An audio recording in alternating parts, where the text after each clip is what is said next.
नमस्कार, स्वागत है आप सभी का द इकोनॉमिस्ट में। तो कैसे हैं आप सब? आशा करता हूं कि आप सब बढ़िया हैं। तो चलिए लेक्चर की शुरुआत करते हैं। तो आज हम जानेंगे बिटकॉइन के बारे में, ओके, एथीरियम के बारे में। तो बिटकॉइन एक्चुअल में है क्या, जो कि लगातार न्यूज में है और पिछले लगातार एक महीने से जो ना यहाँ पर नई एक्टिविटीज जो है इसमें देखने देखने को मिल रही है। नया नया रिकॉर्ड जो है कायम करते जा रहा है। तो अभी कुछ हफ्ते पहले ये 50,000 का रिकॉर्ड इसने कायम किया था कि एक बिटकॉइन की जो वैल्यू थी वो 50,000 यूएस डॉलर के बराबर हो गया। लेकिन अभी ये नया रिकॉर्ड कायम किया है कल कल का जो ट्रेड हुआ है, ओके। तो अभी एक बिटकॉइन की वैल्यू 60,000 यूएस डॉलर के बराबर पहुंच चुकी है। और अगर इंडियन रुपीस के हिसाब से बात करें तो वे 40,96,029 रुपए बनते हैं। तो एक बिटकॉइन की इतनी वैल्यू है भारतीय रुपए के हिसाब से। ओके, तो ये एक्चुअल में है क्या, ये कैसे ट्रेड करता है, ओके, कौन सी टेक्नोलॉजी यहाँ पर यूज होती है, वो टेक्नोलॉजी कैसे काम करती है, ओके। तो इन सब चीजों के ऊपर हम बात करेंगे, चर्चा करेंगे, समझेंगे सभी चीजों को। तो ये देखिए, सबसे पहले तो पहला डाउट एक क्लियर करें। जो ये सामने आपके पिक्चर है ना बिटकॉइन की, तो सबको लगता है जैसे ये नीचे यूएस डॉलर पड़े हुए हैं, ओके, तो ऊपर ये एक बिटकॉइन का सिक्का पड़ा हुआ है। तो शुरुआत में ज्यादातर पॉपुलेशन को यही लगता है कि ये शायद कोई सिक्का है, कोई गोल्डन सिक्का है जिसके तहत जो है ट्रेड किया जा रहा है और इसकी वैल्यू जो है अभी 60,000 यूएस डॉलर के बराबर पहुंच चुकी है। तो लेकिन ये बिल्कुल गलत बात है। ये कोई भी फिजिकल फॉर्म इस बिटकॉइन की नहीं है, ओके। चाहे कोई भी क्रिप्टो करेंसी है ना, तो आगे मैं आपको पूरी की पूरी लिस्ट बताऊंगा कितने तरह की क्रिप्टो करेंसीज डेवलप हो चुकी हैं पूरे वर्ल्ड में। तो ये सबसे कह सकते हैं ना क्रिप्टो करेंसीज का बादशाह है तो वो बिटकॉइन है, ओके। सबसे टॉप पर यही है और दूसरे नंबर पर ये इथीरियम है। तो अभी इसका कोई ऐसा फिजिकल फॉर्म कुछ नहीं होता, ओके। तो ये सिर्फ और सिर्फ एक तरीके की इलेक्ट्रॉनिक करेंसी है, ओके। तो यहाँ पर इलेक्ट्रॉनिक डाटाबेसेस के हिसाब से ये काम करती है, ट्रांजैक्शन के हिसाब से काम करती है, ओके। तो यहाँ पर इसी फंडे को अच्छे से समझना है। और ये यहाँ पर एथीरियम है, तो एथीरियम का यहाँ पर आइकन ऐसे है, बिटकॉइन का आइकन कुछ ऐसे दिखता है, ओके। तो थोड़ा सा इस बात को भी समझिए। तो पहली बात तो हम समझेंगे कि इतना उछाल क्यों आ रहा है, ओके। तो यहाँ पर 60,000 यूएस डॉलर की यहाँ पर लिमिट पार कर गया पहली बार बिटकॉइन, तो टॉप पर पहुंच गया। तो इसके रीजंस क्या है? तो सबसे पहली बात तो यहाँ पर ये है कि जो यूएस के प्रेसिडेंट है जो बाइडेन, तो उन्होंने अभी ना एक बिल जो था उनकी पार्लियामेंट में, उनको लॉ में कन्वर्ट कर दिया, जिसका नाम था यहाँ पर 1.9 trillion pandemic relief bill, okay. तो यहाँ पर पैंडेमिक को यहाँ पर चलते राहत देने के लिए अमरीकियों को, तो उन्होंने यहाँ पर 1.9 ट्रिलियन डॉलर जो थे उनका आवंटन करना है, ओके। तो अभी इसके चलते भी जो ना, इसके चलते भी विश्वास, कॉन्फिडेंस बढ़ना शुरू हो गया है, क्योंकि अगर ऐसा रिलीफ फंड आएगा सरकार की तरफ से तो इकोनॉमी को बेनिफिट होगा। तो इकोनॉमी के अलग अलग सेक्टर्स में ऐसा फंड प्रोवाइड किया जाएगा। जब इकोनॉमी के अलग अलग सेक्टर्स में फंड जाएगा, इकोनॉमी दोबारा से रिवाइव होगी, जो इंडस्ट्रीज है, जो फैक्ट्रीज है, दोबारा से चलेंगी, उनको पैसा मिलेगा। तो फिर जो इन्वेस्टर्स है ना, तो उसका भी भरोसा जागेगा कि अभी काम दोबारा से शुरू होने वाला है, इन्वेस्ट करो, ओके। इन्वेस्ट करने का फायदा होगा। तो ज्यादातर लोग अभी खास तौर पे एक तो यूएस जो बॉन्ड है उसको साइन कर रहे हैं, दूसरा यहाँ पर बिटकॉइन पे अच्छी खासी इन्वेस्टमेंट हो रही है। तो एक ये भी रीजन है जिसके चलते बिटकॉइन में अच्छा खासा उछाल देखने को मिला। एक बिटकॉइन की वैल्यू 60,000 यूएस डॉलर को क्रॉस कर गई। और दूसरा यहाँ पर मैं एक रीजन बताऊंगा कि बहुत सारी मल्टीनेशनल कंपनीज भी हैं जो बिटकॉइन में विश्वास रख रही हैं और अच्छी खासी इन्वेस्टमेंट कर रही हैं। तो हाल ही 2-3 हफ्ते पहले जो एलॉन मस्क हैं, जो टेस्ला के सीईओ हैं, उनके द्वारा भी काफी बड़ी अमाउंट जो थी वो बिटकॉइन में इन्वेस्ट की गई, ओके। तो इसी के चलते लोगों का भी अभी रुझान बढ़ता जा रहा है, बढ़ता जा रहा है। तो टॉप पर पहुंच चुका है बिटकॉइन। तो आगे जब हम बात करें तो अभी जो पिछला साल गुजरा है सन 2020 को, तो उसके बाद जो चौथा क्वार्टर शुरू हुआ, ओके। तो एक साल में 4 क्वार्टर हम लेकर चलते हैं, एक क्वार्टर 3 महीने का होता है, ओके। तो जो लास्ट वाला क्वार्टर होता है वो जनवरी, फरवरी, मार्च, ओके। तो इस तरीके से चलता है, फिजिकल ईयर के हिसाब से हम काउंट करते हैं इसको। तो ये फोर्थ वाला क्वार्टर है।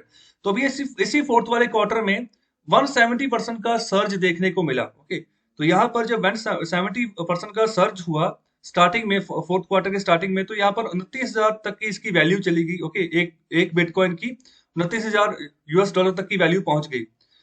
फिर बाद में कुछ दिनों बाद ही इसने जंप किया, 40,000 यूएस डॉलर तक पहुंच गया, ओके, 7 दिनों के अंदर अंदर ही। और बाद में 1 महीने के बाद इसने ये वाला थ्रेश भी पार कर दिया, ये 50,000 के पास पहुंच गया, ओके। तो अभी ये 60,000 को क्रॉस कर गया। एक्चुअल में ये 61,080, ओके, 80 सेंट, ओके। तो इस तरीके से यहाँ पर जो है इसकी वैल्यू हो चुकी है।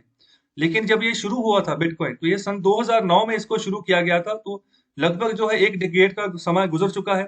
शुरुआत में इतना ट्रेड इसका नहीं होता था। शुरुआत में एक बिटकॉइन की वैल्यू कुछ सेंट्स के बराबर ही लगती थी, ओके। तो शुरुआत सेंट्स से होती थी, मतलब कहने का मतलब डॉलर्स के भी नीचे यहाँ पर जो यहाँ पर करेंसी है, ओके। तो उनको हम सेंट्स, जैसे हमारे हमारे यहाँ 5 रुपए 10 रुपए के सिक्के चलते हैं, तो वहां पर 5-10 सेंट्स करके यहाँ पर जो है करेंसी यूज करती की जाती है यूएस और कनाडा में, ओके। तो इस तरीके से कुछ सेंट्स में ही इसकी वैल्यू थी, लेकिन एक 10 साल के बाद आप देखो कितनी तरीके से यहाँ पर कितने बड़े पैमाने पर ये फैल चुका है, लोगों का भरोसा इसमें बनना शुरू हो गया। ओके, तो अभी एक अलग तरीके की यहाँ पर जो है ना इलेक्ट्रॉनिक कैश मार्केट जो है वो डेवलप होनी शुरू हो चुकी है पूरे वर्ल्ड वाइड लेवल पर। ओके, तो इस चीज को समझना जरूरी है। ये है क्या, ओके, उसकी इस टेक्नोलॉजी के हिसाब से ये काम करता है, अभी इसी के ऊपर हम जिक्र करेंगे, इसको समझेंगे। तो अभी बात करते हैं बिटकॉइन के बारे में। तो बिटकॉइन एक तरह की क्रिप्टो करेंसी है, जिसका अगर मीनिंग निकाले तो सीधा सीधा यहाँ पर ये निकलता है कि एक तरह का इलेक्ट्रॉनिक कैश है। ओके, तो यहाँ पर फिजिकल फॉर्म में कोई कैश नहीं होगा, ये इलेक्ट्रॉनिक कैश है। जैसे मैं स्टार्टिंग में बताया कि जैसे बिटकॉइन का आप सिंबल देखते हो, लगता है कि शायद कोई सिक्का होगा गोल्ड का, लेकिन ऐसा नहीं है। ओके, तो यहाँ पर ई कैश के तौर पर ट्रांजेक्शन होती हैं। तो यहाँ पर जो ये ट्रांजेक्शन होती हैं जो और जो नॉर्मल ट्रांजेक्शन होती हैं, ओके, तो उसमें क्या फर्क रहता है, तो इस बात को समझना है। ओके, तो सबसे पहली बात, ये एक डिसेंट्रलाइज डिजिटल करेंसी है। ओके, तो यहाँ पर कोई सेंट्रल बैंक नहीं है कि जो इस करेंसी को कंट्रोल करके चलेगा, रेगुलेट करके चलेगा कि कहाँ जो है पैसा जा रहा है, कहाँ से पैसा आ रहा है, ओके, कहाँ पर ट्रांजैक्शन हुई। ओके, तो इस तरीके से ये डिसेंट्रलाइज है। ओके, ये सेंट्रलाइज नहीं है, इसके ऊपर किसी तरीके का किसी सेंट्रल बैंक, जैसे हम आरबीआई की बात करें, ओके, इसके अलावा और भी जिस तरीके के जो सिंगल एडमिनिस्ट्रेटर, जहाँ हम बैंक की बात करें, सरकार की बात करें, तो यहाँ पर इनका कोई भी इन्वॉल्वमेंट इसके बीच नहीं है। सीधे तौर पर यूजर टू यूजर ट्रांजैक्शन होती है। ओके, जैसे मैं ट्रांजैक्शन कर रहा हूँ किसी दूसरे फ्रेंड के साथ, सिर्फ उसको पता है और मुझे पता है। ओके, और जो ट्रांजैक्शन का रिकॉर्ड होगा ना, उसका एक ब्लॉक बनेगा। ओके, तो वो ब्लॉक हमेशा बनता जाएगा, जब जब हम यहाँ ट्रांजैक्शन बनेंगे तो उसकी ब्लॉक्स की एक चेन बनती जाएगी, और उस ब्लॉक का जितना भी इंफॉर्मेशन होगा दोनों के पास रहेगा, मेरे पास भी होगा और मेरे दोस्त के पास भी होगा, जिसको मैंने यहाँ पर बिटकॉइन ट्रांसफर किए हैं। ओके, तो इस तरीके से यूजर टू यूजर होगा, पीयर टू पीयर, मतलब आमने सामने जिसके साथ भी मैं यहाँ पर ट्रांसफर करना चाह रहा हूँ, ट्रांजेक्शन करना चाह रहा हूँ, उसके साथ होगा, जहां जहां पर भी ये बिटकॉइन नेटवर्क होगा। ओके, तो यहाँ पर किसी भी इंटरमीडिएट्स की जरूरत नहीं पड़ती। ओके, जैसे अभी देखो, अगर मैं कोई पेमेंट करना चाह रहा हूँ, मैंने अमेजोन से कोई चीज खरीदी, तो मेरी पेमेंट जो है ना मेरे बिहाफ पर मेरे बैंक थ्रू होती है। तो बैंक एक इंटरमीडिएट बीच में रहता है, जहां से पैसे जो है कट होते हैं। ओके, लेकिन इस केस में ऐसा नहीं है। ऐसे इस केस में सीधे सीधे यहाँ पर अमेजोन का भी जो यहाँ पर क्रिप्टो अकाउंट है, और यहाँ पर जो मेरा अकाउंट है, तो उसमें से सीधे सीधे सीधे यहाँ पर बिटकॉइन के रूप में ट्रांजेक्शन होगी। ओके, और जितनी भी वैल्यू होगी उस हिसाब से जो है आपको आपकी ट्रांजेक्शन करनी होगी। ओके, तो यहाँ पर 2009 में इसको लॉन्च किया गया था। तो ये बिटकॉइन जो है ना, ये दुनिया का सबसे बड़ी क्रिप्टो करेंसी है, इस बात को याद रखें। ओके, तो यहाँ पर इसको डिजिटल करेंसी भी कहते हैं, तो यहाँ पर इसको इलेक्ट्रॉनिक करेंसी भी कहते हैं, इलेक्ट्रॉनिक कैश भी बोलते हैं। तो क्रिप्टो करेंसी, ओके, तो यहाँ पर क्रिप्टो करेंसी का मतलब क्या है, इसका मतलब ब्लॉकचेन है। तो अभी ब्लॉकचेन के बारे में अच्छे से समझते हैं वो क्या होता है।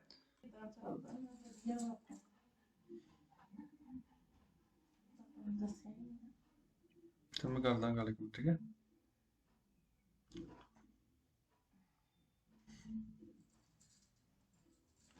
तो चलिए अभी बात करते हैं ब्लॉकचेन टेक्नोलॉजी के बारे में, इसको समझते हैं जरा। तो देखिए, अभी किन्हीं दो बंदों के बीच में ट्रांजैक्शन होनी है। ओके, तो यहाँ पर बिटकॉइंस में ये ट्रांजैक्शन होगी। ओके, तो यहाँ पर रिक्वेस्ट होगी, रिक्वेस्ट जाएगी ट्रांजैक्शन की। ओके, रिक्वेस्ट करके मैं ट्रांजैक्शन करने जा रहा हूँ दूसरे को। तो यहाँ पर जो रिक्वेस्ट भी जाएगी, तो इसका यहाँ पर जो है ना पूरा का पूरा नेटवर्क बना होगा। ओके, जैसे एक बिटकॉइन है, ये नंबर ऑफ कंप्यूटर्स के साथ जुड़ा होगा, तो यहाँ पर इसको पर्सन टू पर्सन जो है यहाँ पर नेटवर्क लगा होगा, ऐसे कंप्यूटर्स जो है जुड़े होंगे, और इन्हीं कंप्यूटर्स को हम यहाँ पर नोड्स बोलते हैं। ओके, NODES, नोड्स बोलते हैं।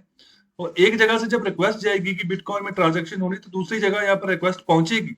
ओके, और फिर यहाँ पर जो है ना पूरा का पूरा एक प्रोसेस चलेगा। तो उस प्रोसेस में यहाँ पर बात कर रहे हैं कि जैसे ये नोड्स है ना, तो ये कंप्यूटर्स हैं। ओके, तो यहाँ पर क्या होगा, ये जो नोड्स हैं, ये पहले ही उस ट्रांजेक्शन को जो रिक्वेस्ट है उसकी वैलिडेशन देखेंगे कि वैलिड है वो। ओके, क्या सही मायने में जितनी ये ट्रांजेक्शन करने जा रहे हैं, क्या उतने बिटकॉइन पर्याप्त मात्रा में उनके पास अवेलेबल है। ओके, जिसने यहाँ पर रिक्वेस्ट भेजी है। ओके, तो या फिर इसमें यहाँ पर क्या होगा, उसी यहाँ पर नोट्स में पूरी की पूरी इंफॉर्मेशन जो है ट्रांजैक्शन जो है यूजर की, और यहाँ पर जो जिसको यह ट्रांजैक्शन करनी है उसकी पूरी की पूरी गतिविधि की जाएगी कुछ एल्गोरिथम्स को यूज करके। ओके, तो ये कुछ कॉम्प्लेक्स एल्गोरिथम्स हैं। ओके, जिसको कि अगर हैकर्स हैक भी करना चाहे ना, तो वो नहीं कर पाएंगे। ओके, तो इस तरीके से ये लगातार जो है ना यहाँ पर कुछ ना कुछ बदलाव आता रहता है। तो इस तरीके से इस एल्गोरिथम को बनाया हुआ है कि जिसने भी ट्रांजैक्शन की, ओके, जहां तक ये बिटकॉइन पहुंचा है, जहां ट्रांजैक्शन हुई है, ओके, पास है जितने पर्याप्त मात्रा में ये यहाँ पर ट्रांजैक्ट करना चाह रहे हैं।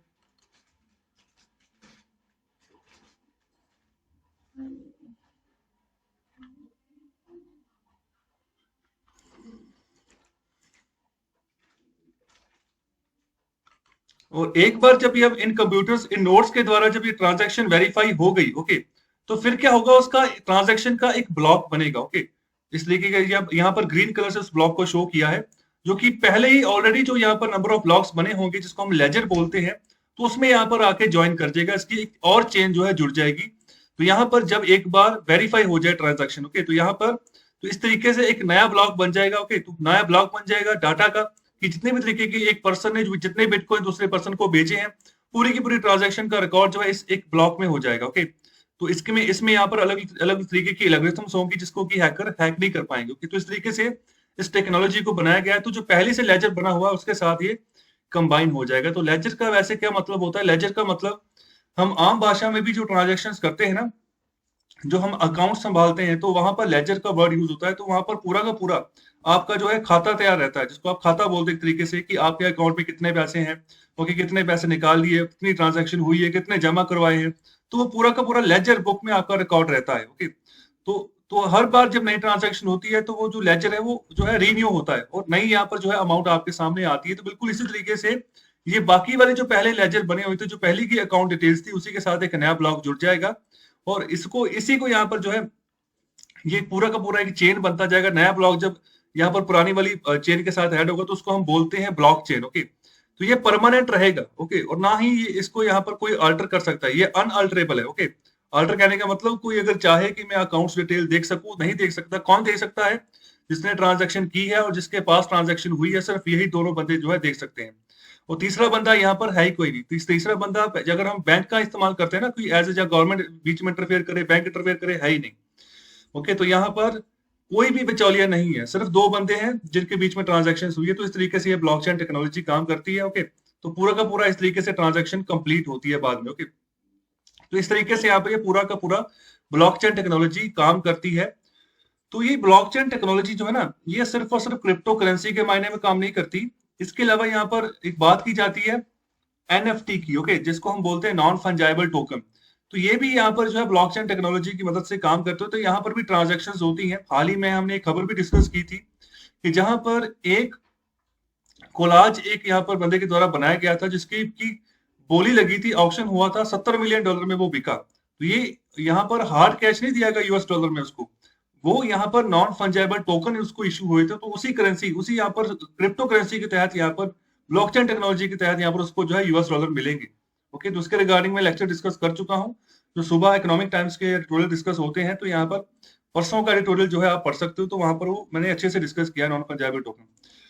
तो इसी के चलते यहाँ पर जो है ना, ब्लॉकचेन टेक्नोलॉजी में कोई खराबी नहीं है, क्योंकि ब्लॉकचेन टेक्नोलॉजी बिल्कुल सही है। आरबीआई भी इसमें विश्वास करता है, भारत सरकार भी यहाँ पर ये चीज मान के चल रही है कि ब्लॉकचेन टेक्नोलॉजी बिल्कुल सही है। लेकिन अगर आरबीआई की बात करें, भारत सरकार की बात करें, तो इनका बिटकॉइन के ऊपर कोई विश्वास नहीं है। ओके, तो यही रीजन है कि भारत सरकार बिटकॉइंस के ऊपर भारत में बैन लगाने जा रही है। तो इसके लिए यहाँ पर बिल जो है, ड्राफ्ट जो है तैयार हो रहा है, बहुत जल्दी ये पार्लियामेंट में पेश किया जाएगा और एक एक्ट बन जाएगा। और जो है ना, सिर्फ 90 दिनों का यहाँ पर समय दिया जाएगा। जो इंडियन इन्वेस्टर्स हैं जिन्होंने ऑलरेडी बिटकॉइन में इन्वेस्ट किया हुआ है, ओके, तो यहाँ पर सिर्फ 90 दिनों का समय मिलेगा। अपना जो अमाउंट है उसको बेच दो आगे, और जो है ना, किसी तरीके का आप जो है एसेट जो है क्रिप्टो करेंसीज के मायने में जो है आप होल्ड नहीं कर सकते, आप सेल नहीं कर सकते, जब ये 90 दिन गुजर जाएंगे। ओके, तो इसके बाद अगर कोई भी यहाँ पर स्टॉक रखता पाया गया बिटकॉइंस का, तो उसके ऊपर फाइन होगा, सजा होगी, जेल होगी, तो दोनों भी हो सकते हैं। तो इस तरीके के प्रावधान नए बिल में हो सकते हैं। ओके, तो इस तरीके की यहाँ पर जो है बिल बनने जा रहा है। तो भारत यहाँ पर बिटकॉइन को बैन कर रहा है, इसके अलावा जितनी भी प्राइवेट क्रिप्टो करेंसी जैसे इथेरियम सब बैन होगी, लेकिन ब्लॉकचेन टेक्नोलॉजी बैन नहीं होगी। भारत अपनी एक डिजिटल करेंसी निकालेगा, जिसके बारे में मैं लास्ट में बताऊंगा उसका क्या नाम होगा। तो फिलहाल ये ब्लॉकचेन टेक्नोलॉजी की मेरे ख्याल से आपको थोड़ी बहुत समझ आ गई है, ओवरव्यू एक तरह से आपको मिल गया किस तरीके से ये टेक्नोलॉजी काम करती है। तो यहाँ पर जब भी कोई ट्रांजैक्शन वेरीफाई होती है, तो जितने तरह का रिकॉर्ड रखना होता है ट्रांजैक्शन का, सभी के सभी इंफॉर्मेशन उसमें रहती है। इसकी क्रिप्टो करेंसी की कोई अपनी इंट्रिंसिक वैल्यू नहीं होती, सेंट्रलाइज्ड यहाँ पर टेक्नोलॉजी है। तो यहाँ पर ये कोई सेंट्रलाइज्ड टेक्नोलॉजी नहीं है।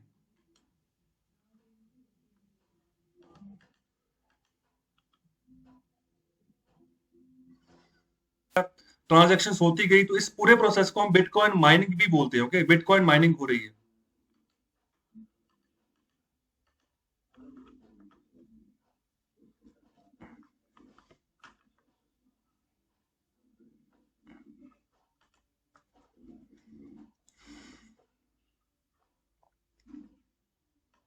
तो यहाँ पर देखिए कोई जमाना था जब बार्टर सिस्टम चलता था कि अगर आपके पास कोई वस्तु है, दूसरी वस्तु की आप चाह रख रहे हैं कि मुझे चाहिए, तो उसको एक्सचेंज कर लेते थे आपस में। जिस समय यहाँ पर करेंसी नहीं हुआ करती थी, जिस समय यहाँ पर कोई करेंसी नोट नहीं होता था, सिक्के नहीं होते थे, उस समय यहाँ पर जो था ना नॉन मॉनेटरी ट्रांजेक्शन होते थे। किसी के पास चावल है तो मुझे चावल चाहिए, तो मेरे पास गेहूं है वो ले लो, ओके तो चावल दे दो, ओके उसकी अमाउंट निर्धारित की जाती थी, उसकी वैल्यू खुद से लगाई जाती थी कि अगर मैं एक गुठली चावल दे रहा हूं तो मुझे बदले में कम से कम 2 गुठली गेहूं मिलने चाहिए, ओके। तो इस तरीके की वैल्यूज लगती थी बाजार के हिसाब से पुराने समय में, ओके। लेकिन धीरे धीरे समय बदला, फिर बारी आई यहाँ पर जो गोल्ड के सिक्के थे, ओके, चांदी के सिक्के थे, ओके, ब्रॉन्ज के सिक्के थे, तो ये चले, ओके। तो यहाँ पर जो राजे महाराजे होते थे तो उनके द्वारा ऐसे कॉइन्स चलाए गए पब्लिक में, तो इन्हीं से यहाँ पर ट्रांजैक्शन होता था। इसको यहाँ पर मॉनेटरी ट्रांजैक्शन कहने लग पड़े, ओके। भारत में ये पूरी प्रथा इसी तरीके से चलती रही। किसी जमाने में बार्टर सिस्टम था, फिर बाद में सिक्के इशू हुए। उसके बाद अगर बात करें तो फिर अंग्रेजों ने भारत में ये रुपया लॉन्च किया, ये कागज की करेंसी लॉन्च की, ओके। तो ये अंग्रेजों के द्वारा यहाँ पर लॉन्च किए। तो यहाँ पर ब्रिटिश किंग का ही ये जो है फोटो लगा हुआ है। तो ये 10 रुपए का नोट है, ओके। तो ये रिजर्व बैंक ऑफ इंडिया के यहाँ पर सीडी देशमुख करके गवर्नर थे जिनके साइन है यहाँ पर, ओके। तो ये इंपीरियल मतलब अंग्रेजों के जमाने का ये नोट है। आरबीआई कब बना था? आरबीआई यहाँ पर 1935 में बना था, गवर्नमेंट ऑफ इंडिया एक्ट 1935 के तहत। तो ये 35 के बाद का ही ये नोट जो था छपा था, ओके। तो यहाँ पर अंग्रेजों के द्वारा एक करेंसी नोट भारत में चलाए गए।